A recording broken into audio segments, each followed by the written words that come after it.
Hello everyone and welcome back to Gurum's classes. Today we'll be doing the Michelson and Stahl's experiment. Before that we'll go for DNA replication as proposed by Watson and Crick. And again we'll go for Chargaff's rule also. Okay.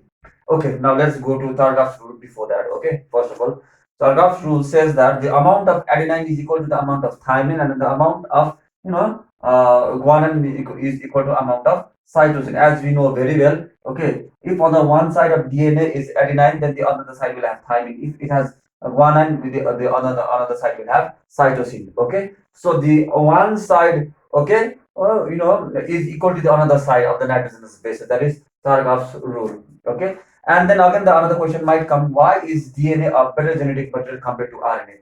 Then DNA, then you should write DNA is a better genetic material because DNA has double strand. Okay, RNA has single strand, and excuse me, DNA has thymine. Thymine is very stable, but RNA has uracil. Uracil is unstable again. And number three, RNA has hydroxyl. Okay, fine. Hydroxyl group is there, which is very reactive. Because of this hydroxyl group also, RNA is very reactive. Just like the coronavirus, which has RNA as a genetic material and is very reactive. Okay. Now let us move to the Watson and Crick, the DNA replication proposed by Watson and Crick in 1953. Okay.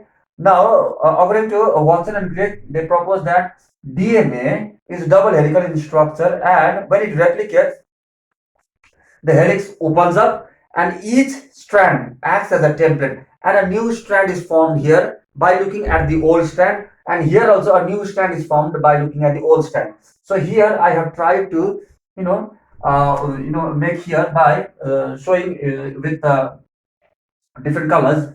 So here two strands are there, and then the two strands open up, and then here you can see is a new strand is there, which is blue in color. Okay, and then the blue strand, the blue color strand or the new strand has been formed by looking at the old strand. So here also both. So when they separate up, you can see is one old strand and one new strand, old and new strand is there. So this is okay the process of DNA replication or DNA duplication which takes place, which is known as semi-conservative method of semi-conservative.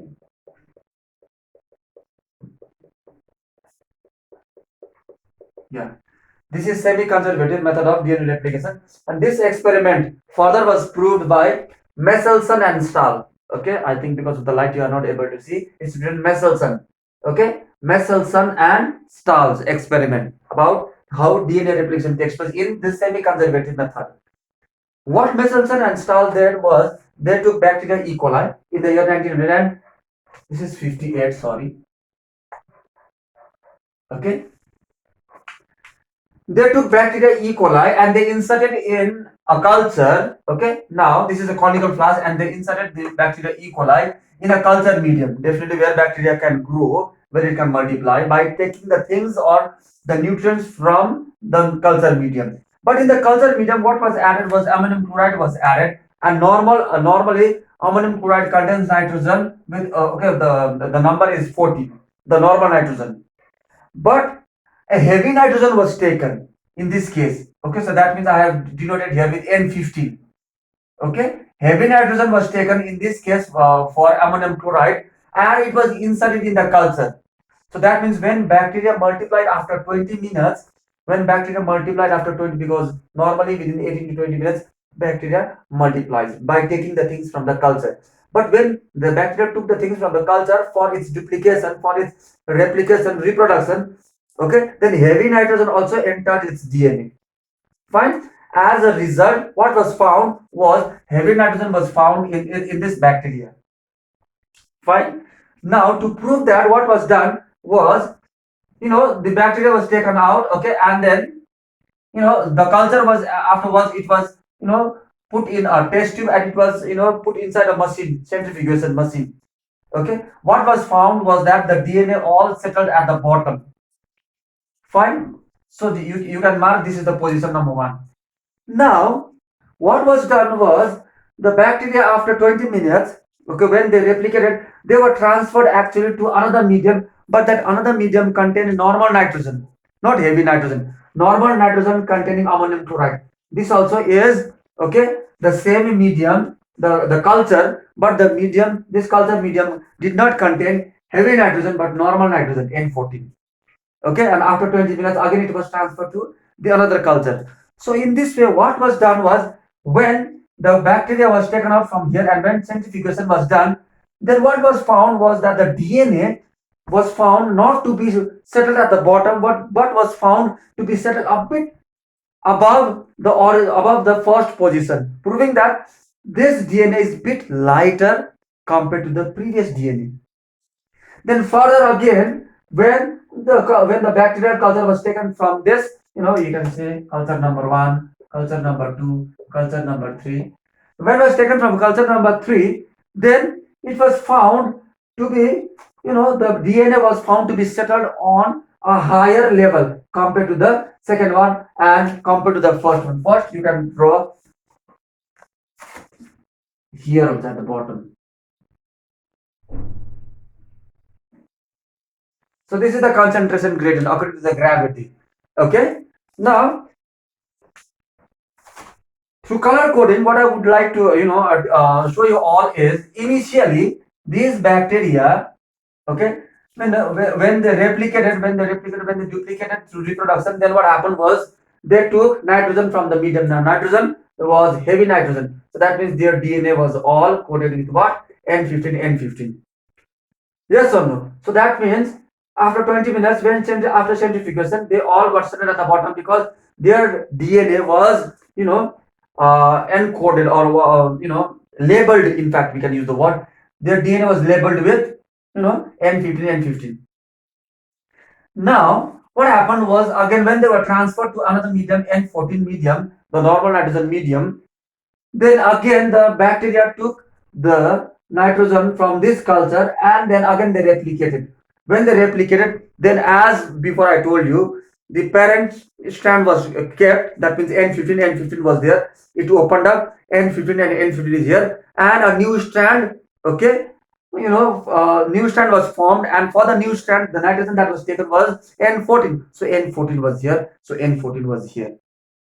That's my point. That means here we have is N15, N14. N15, N14. Again, this N15, N14, they form one DNA double helix. Here also one DNA double helix. But, okay, this is, okay, a bit lighter compared to here. Again, when this was transferred to another culture medium which also contained N15, then they got enough time. Again, now suppose this is the semi-conservative, that means this is N15, N14. They again got separated, and again a new DNA strand was formed compared to this. Looking at this, so here N15 and N14 was formed, but here N14 and again N14 was formed. Same case with here, N15 was here and N14 was here. They again opened up, so for N15 and N14 strand was formed here, but here N15 N14 was here, again N14 was here. Why? Because N14 came from the culture medium. Okay, so this way, okay, N4, this is N. Again, I'd like to show you. Okay, now see, what is this? This is N15, N15. Then the second one, N15, N14. Third one, N14, N14. Okay, so that means keeping the parental strand, okay, a new strand is formed in a semi-conservative way. Okay, so this is known as the semi-conservative method of DNA replication as proposed by Michelson and Stahl. Again, I'd like to show you through this color coding also. See here. Here we have is N15, N15. Okay, shown by red. Now they opened up, and then one red strand is here, one red strand is here. That is N15, N15 is here, and then here N14 with the of green. Fine. So that means this is one DNA. This is one DNA, okay, double helix, but has N15 and N14, N15, N14, and this was found in the a bit, higher level compared to this ground level, compared to this lower bottom level. Again, they got opened up, so one red is here and one green is here, and for this red, one green is formed because green is N14, but here this is N14, and again one N14 was formed. Got my point? So the same thing happens here. Okay, so the parents, okay, so if this has one original parent one and then the new one is formed, This is the parent one, a new one is formed. Got it? So this way, okay, when DNA replicates or duplicates, they open up, both the strands act as a template, okay, and a new strand is formed.